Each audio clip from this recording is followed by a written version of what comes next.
to keep them out. And in a world gone silent, I'll be your sound.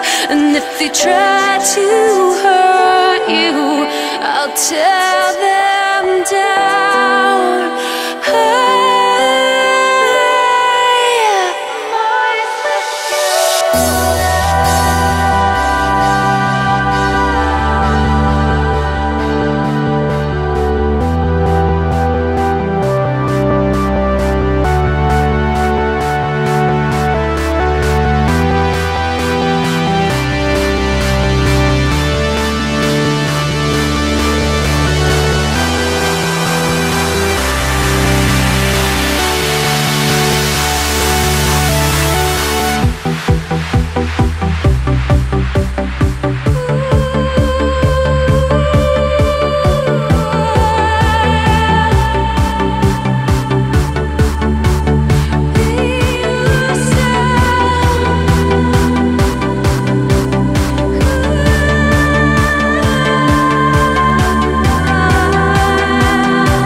Hi, I'm Lira Yin for electronicnightlife.com, and I am here with Nick and Bossy of the trans-legendary duo Cosmic Gate.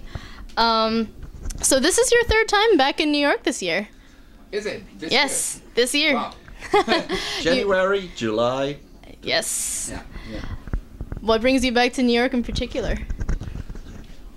The skyline. The skyline. What would you say is one of your favorite locations in the U.S. to play? New York, in New York and Washington, and also West Coast is Los Angeles area. So this time it's more like kind of a special thing because it's weekdays. It's a Thursday at Cielo, and yeah. Yeah, no, we've been talking about like that amazing restaurant and bar scene here in New York just before, and you guys are really lucky living here. We really enjoy it every time, and the parties for us, it's actually always good. So 3 times a year should say it all. How could you say no when you got a request for to play New York? Nobody would say like. Exactly. No. Now you're playing a 4-month tour in the U.S. though. In the U.S. alone? No, not 4 months. Now this tour we play like 3 weeks or 3 weekends somehow, and then 1 week in Russia, I think, and then another 3 weeks here. But we play like constantly every month somehow in the U.S. Yeah. We never played as many shows as this year. We come to close to maybe 60 gigs this year in the US, including Canada, and it's just so much fun. That's why we're here. Yeah, no, really. So the point of this tour this time is you're promoting the release of Wake Your Mind, which just hit release on Beatport this past Monday, right? Yeah. And that's been climbing the charts steadily. I noticed. Be Your Sound is correct me if I'm wrong, number 4 right now on Beatport Trance. Congratulations. Thank you. And Wake Your Mind will also be out on all outlets October 31st. So tell me a little bit about the process of putting this album together, what changes you made in your sound, what direction you're taking. Oh wow, what direction we're taking. Yeah, this is something we could talk about now for forever, come from here to there. Yeah, at first we want to say it's music. Music is always a personal feeling, and the intention we go with when we hit the studio together is simply like to have fun and to do music that we like. So I think the only intention is like to have a diverse album, and for the rest we just go into the studio and play around with melodies, with beats. So we don't think about it too much before. We just jam and try to do good music that we like, and in the end, hopefully, the people like as well. So easy. You make it sound so easy, but you've had some of the longest staying power in the trance scene. You've had over a decade in the scene, and your sound has kept evolving. What would you say keeps driving your creativity? We simply maybe like what we do. Yeah, this is very important for us. We're like of course we're the last especially 3 months of the album production, we've been like allow us to say working our asses off, like only touring and studio, and yeah, it was like really hard, but we still enjoy a lot, like with a lack of sleep, whatever what we do. We made our hobby that we had as teenagers like a profession, and then you're just happy and yeah, whatever it takes, you go for it. It's a little bit like what the title says, Wake Your Mind. It's we are very open-minded with music and in life in general, so that's why maybe we do it for so many years now that if we would still do the same sound, probably we would like have ended years before, but as we are so we love music, not just one kind of genre. We are like totally into music and open-minded for new developments, new stuff every year, and every day we listen to music. So I think that keeps us going to do new things, to try new sounds. Still we do trance, but I think very different than we did back then, right. But still, I that's what we hope. Still with a typical cosmic gate touch. Yeah. Exactly. So when you say wake your mind, are you also trying to tell your audience? You're trying to tell maybe the trance world to open their mind up to other possibilities and changing sounds. Yeah, absolutely. But maybe it's not only meant for music. This is in general. Don't be afraid of things that you don't know, that are different. Just accept what is going on around you. Do your own thing. Be curious. This counts for life in general as for music as well. That's why we liked the title. So I've noticed that in trance usually people tend to put out singles one after another, whereas you two have consistently been working on albums. You've always put out solid artist album releases, I think, more often than some people might. Do you think you prefer doing albums to singles, or is it a format that you enjoy?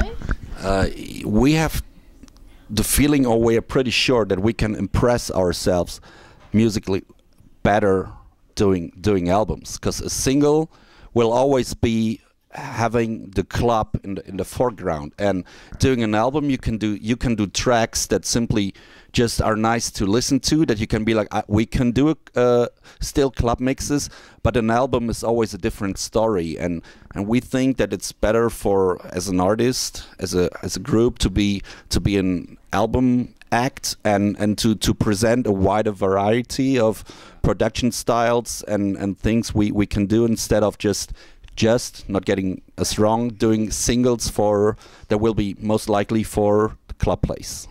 Exactly. You're just more open to try new things. Exactly what you said. That's why we love to do albums. Okay. Yeah. So I'm assuming, since you're on tour all this time, you're probably not going to be spending any more time in the studio for now. I think we have to, because we for sure we're releasing singles from the album, and we will do remixes for sure, but also we want to do our own for some singles for sure. We want to do our own club mixes, so we will be in the studio too, for sure. I mean, even if it's hard, because with all the touring, it's hard to find the time, but we want to do our own club mixes too, and So I'm sure we will be in the studio the next weeks. What's the next single that you're interested in releasing after Be Your Sound? That's a good question that we're actually discussing, like every single meal or flight we have together. And we should decide. You know, the release is just now, and well, it's on the one side it's very good. On the other side, it's bad for us because there's a lot of different opinions from people, from record company, even from us. Every day we have a different impression, but we most likely go for a club track as next single. So it's gonna be a non-vocal track most likely. Yeah. So let's see what we come up with. So you collaborated with a lot of different vocalists on this album. How did you go through the individual process, and did you approach them one by one? Did you fit them all into the bigger picture of your album? No, it was more one by one. It was like kind of a cosmic gate. Like we wanted to work with a lot of people, like from different countries. We wanted to make like from every country at least one producer or singer or whatever. That was the first idea behind it. So that's what we tried to reach, and we pretty much did it. So and for sure the main point to decide was like people to choose people that we like, people that we respect, and really thought we could do like a good collaboration with. Mm-hmm. Yeah. So with this international network of, I guess, creativity now, would you say that the dance music scenes in other countries have caught up to Europe somewhat? Well, either they caught up or even they passed Europe. Like what is going on in the US during the last 2 years is simply amazing, incredible, and it seems like it's been exploding. And for us, Europe is not that big, because in Europe maybe people are kind of known to this kind of music for like 20 years, while here in the US it's still a kind of a new thing, a new generation coming, very open-minded people that we like a lot, that love different genres. They like dubstep and trance and house, like, which is, while the European scene is made, people they have their own idea. They are either house, they are either trance, and they are either techno, and one scene doesn't appreciate the other. And that's what we like about the US, that there's parties and festivals, and the people just go listen different music, different DJs, and this is a super cool thing for us. I remember watching your promotional video for The Truth way back when you played at one of the earliest ultra music festivals, right? Yeah. How have you seen the US scene develop since then? Has it been sudden for you, or have you just sort of watched it grow over time? Yeah, honestly, there's a friend here from DC, and talking about DC, it's always like, we played Club Glow starting very early, 2000, 2001, and people, they had no idea back then how to dance. Now it was really like this, and then within a year or two, DC was pretty early with this, and so we've seen really the constant development of the US scene, and we always said that the potential of the market is so big, but as long as Madonna is dance music, it's not gonna happen. But now really they understand in the last 2-3 years, 60 gigs this year that we play here, they simply show how much we love it. What festivals or clubs, or maybe smaller club gigs, have you enjoyed playing in the US in the last few years? For sure, we love playing EDC in Vegas this year, and we played Nocturnal just a few weeks back in California. And 2 years ago, we played Electric Zoo here in New York, and it was really one of our most exciting gigs. It was just, we played in the afternoon, and we thought like, okay, maybe it's too early, but then the tent was like packed, and the people were so incredible, in such a good mood. What else? Yeah, but There's really so much going on, and finally it's really like that people understand, like till 2 years before they said, I want to go to Europe, I want to see you and party there, and people here really understand that. Yeah, not that Europe is bad, but no, there is still good parties, especially like say the whole summer scene around Ibiza and the Mediterranean is still amazing. But I guess that the US is like you have that whole California. Vegas is the new Ibiza, and here like New York is fantastic too. So I guess the center of dance music these days is definitely the US. So to finish up, what gigs are you looking forward to in the U.S. in the upcoming weeks? Well, we are on halfway of the tour, and there is still a lot going on tonight. Cielo is going to be like a highlight. This is a huge name in for many years that we are really proud to play at now. We play Seattle tomorrow. Yeah. Is it Seattle tomorrow with Tiesto and Dada Life, which will be a lot of fun for sure.